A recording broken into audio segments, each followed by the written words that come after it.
सूरत अल-अराफ आयत नंबर 174। अऊज़ु बिल्लाहि स्समीइल अलीम मिनश्शैतानिर रजीम मिन हमज़िही व नफ़्ख़िही व नफ़्सिही व कज़ालिक, और इसी तरह नुफ़स्सिलु, हम खोल के बयान करते हैं, अल आयात, निशानियाँ, वलअल्लहुम, और शायद कि वो, और ताकि वो, यरजिऊन, लौट आए। वत्लु, और आप पढ़िए, अलैहिम, इन पर, नबअ, खबर, अल्लज़ी, उस शख्स की, आतैनाहु, जिसे हमने दी, आयातिना, अपनी आयात, फनसलख़, पस वो निकल गया, मिनहा, उनसे, फ़अत्बअहु, पस पीछे लगाया उसको, अश्शैतानु, शैतान ने, फ़काना, पस वो हो गया, मिन से, अलगावीन, गुमराह। वकज़ालिक नुफ़स्सिलुल आयाति वलअल्लहुम यरजिऊन, और इसी तरह हम खोल खोल के बयान करते हैं अपनी आयात ताकि वो लौट आए। वत्लु अलैहिम नबअ अल्लज़ी आतैनाहु आयातिना, और आप इन पर पढ़ के सुनाइए ख़बर उस शख्स की जिसे हमने अपनी आयात दे रखी थी। फनसलख़ मिन्हा फ़अत्बअहु शैतान, बस वो उनसे निकल गया, उसको अपने पीछे लगा लिया शैतान ने, फ़कान मिनल गावीन, बस वो हो गया गुमराहों में से।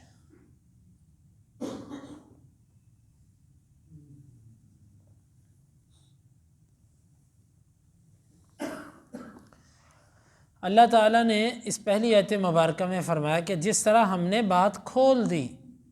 कि हमने तुमसे वादा लिया था, ये बात भी हमने इस किताब में खोल के रख दी, और ये बात भी हमने वाज़े कर दी कि तुम्हारी फ़ितरत के अंदर हमने इस्लाम को दाखिल कर दिया। ऐसी बातें और ऐसे दलाइल रख दिए जो तुम्हें बताते हैं कि अल्लाह ताला एक है। और ये सब हमने इसलिए किया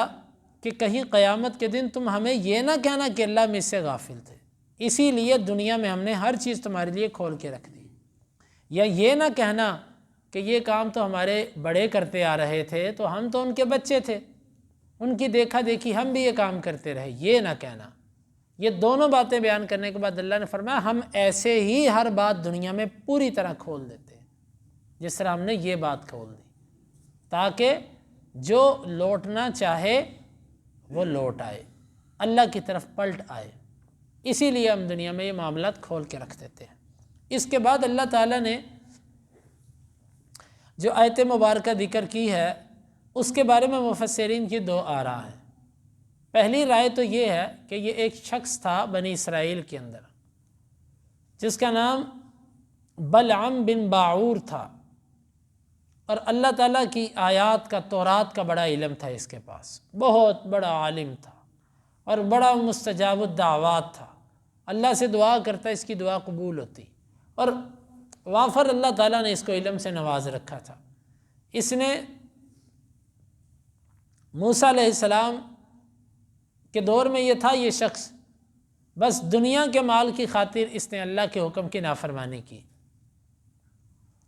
और उसका नतीजा ये निकला कि अल्लाह ताला ने अल्लाह की आयतों का इल्म रखने के बावजूद ये फिसल गया, गुमराह हो गया, शैतान के पीछे लग गया और रास्ते से भटक गया, गुमराह हो गया। एक तो अल्लाह ताला ने इनके ऊपर इस आयत को ज़िक्र किया इस मुनासबत से कि ए देखो कुरैश के रहने वालों, तुम्हें भी सारा इल्म हो चुका है कि ये नबी सच्चा है, और इस पर बहुत सारे दलाइल भी आ चुके हैं इसके सच्चा होने पे। ये किताब अल्लाह की तरफ से आई है, इस पर भी दलाइल तुम्हारे पास आ चुके हैं। इन सब के बावजूद अगर तुम फिर राह रास्त से भटकते हो, तो इससे पहले भी एक शख्स ऐसा है, अल्लाह ने उसको गुमराह कर दिया, उसके अमाल की वजह से अल्लाह को उसकी कोई परवाह नहीं। और इसी तरह यहूद व नसारा को भी इसमें सबक है कि जिस तरह वो शख्स बनी इसराइल का तुम्हारा बड़ा इल्म होने के बावजूद वह राह से भटक गया